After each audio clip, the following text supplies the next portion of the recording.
This is Dirshu Mishnah Berurah as we continue learning the halachos of birchos hapeiros. We pick it up from Sif Yoda Aleph, says the Machab. Mei shrias simukim uteinim, water that you soak in it, raisins and dates or figs. Or maybe shulam, or water that it was cooked in.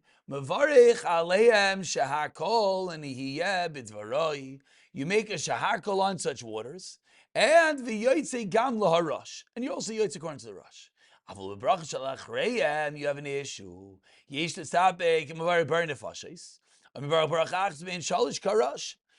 Do we say that it's as if you ate the peri, and therefore, if it's of the zayin minim, you're going to have to make an alaitz? Or do we say no? It's as if you ate the water and you make a brain nefashis, and therefore, what do you do? Says the Mechaber. Only have these items in the middle of a meal. Pri mishiva haminim. Eat a fruit from the shivs haminim. Pat yourself up and making sure you can make both brachas.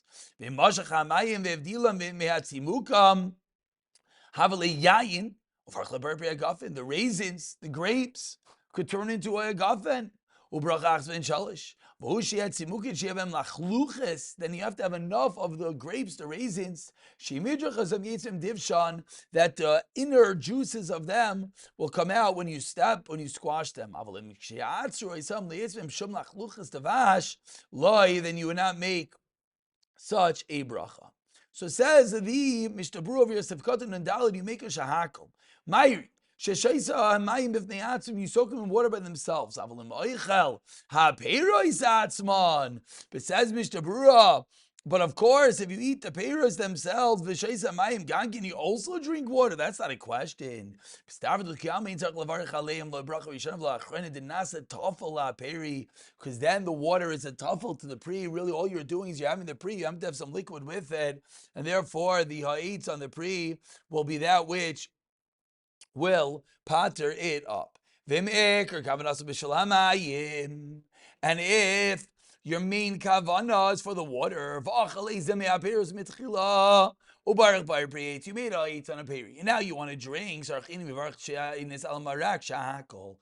you have a shtickle shayla, because the drink that you're drinking is in reality an offshoot of the peris that you ate, but you want it as a drink.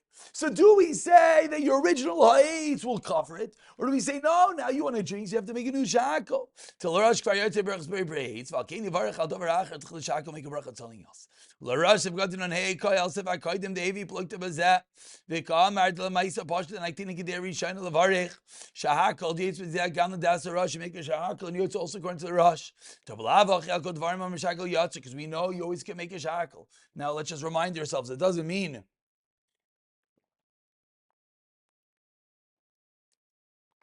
the obvious reminder that you just make a shahakal and move on in life. It means, in a scenario that we have a valid suffix, you make a shahakal. But bracha achrona gamkin enough giving kol aperis. The bracha achrona shalom ino elobar nefashes rabbis. Aval. If you're having bepeirish shivas haminim, shall shivas haminim kivtzimuk b'teinim, that's where you run into this issue. Shamvarchan aleim bracha achas. Bracha means shalish b'zeh yish l'stabik heichan avid. What should he do? Dim yish l'mayim din pri. Then yish l'varch leim rein shalish b'achreina. V'meilim din pri b'atz and ein l'varch level burn nefashes. Ube'ilu inachas b'deres chaver tafilu di'aved. So what should he do? And here we see a big klal. We see that when it comes to such a level of suffix, the answer is to eat in the middle of a meal. The Berach Zamazin B'teres bracha shalach Berach Zamazin Pater the bracha afterwards bein b'shtei and in shalosh bein b'shtei and bein nefashos rabbis. V'im mashach sevkatan nenzayin pirish. Ha dishavinu tzimukin l'teinim ela inay ela kishemu ravim. If it's all mixed together. It's sauce and soup. If it comes out from the inside of the fruit, that's mamish the pri, it's mamish yayin, varchlein barbari Hagafen. If you actually pull out the liquid, as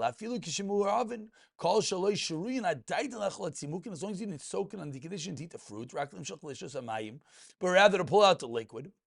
Then, afilu shasa me'aklik shemravin biyachad din yayin sheish loy. Von gibayim mefarsha kipshut davke b'shamashach. El damayir b'shloi nisha adayin gimel yom, and it's not there for 3 days. V'kach in lo din yayin linu b'rop or Hagafen. Elam kim shach v'afrida me'atzi mukim. Bracha achas sevkatin unchas. Hainu al Hagafen al Hagafen. Brachoinu dafilu rami gimel v'asa. Dalid vatam dikim shetzmukim yafim. They're good. Koyach apri oimi b'tochem nasan tam chas gives a strong taste. Shem yidrach ha'semer tzlemer b'loi shriya. Yetzim mehem. Then the inner liquid comes out. The lachluches azim shur navel yain gomer. Shem lachluches. Ratzalemer varchalaim shakoli kuliyam aval bishan imutin shenimtiku ksas amayim in elazeya ba'alma. So for a quick moment, we turn over here to the Dirshu.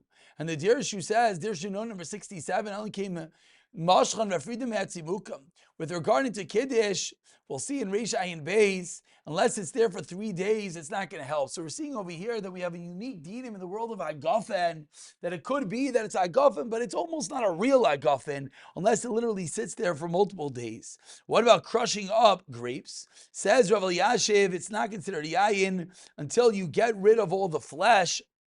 As in Kuf Chav Gimel we see with regarding to Yayin Nesech.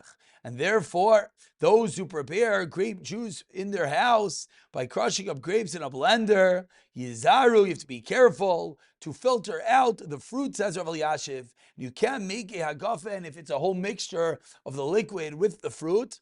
Definitely a nice, I don't know if it's a chumrah now, I would say, but definitely something I don't know if one would realize. You take a whole thing of grapes, you throw them into the blender, you mix them up. One would think that's the purest grape juice in the world. Says Rav Elyashiv, it didn't soak in there, and therefore you have to filter out the grape part of it. And B'siyata D'Shemaya, we'll pick it up from Sif Yud Beis in Mirza Hashem.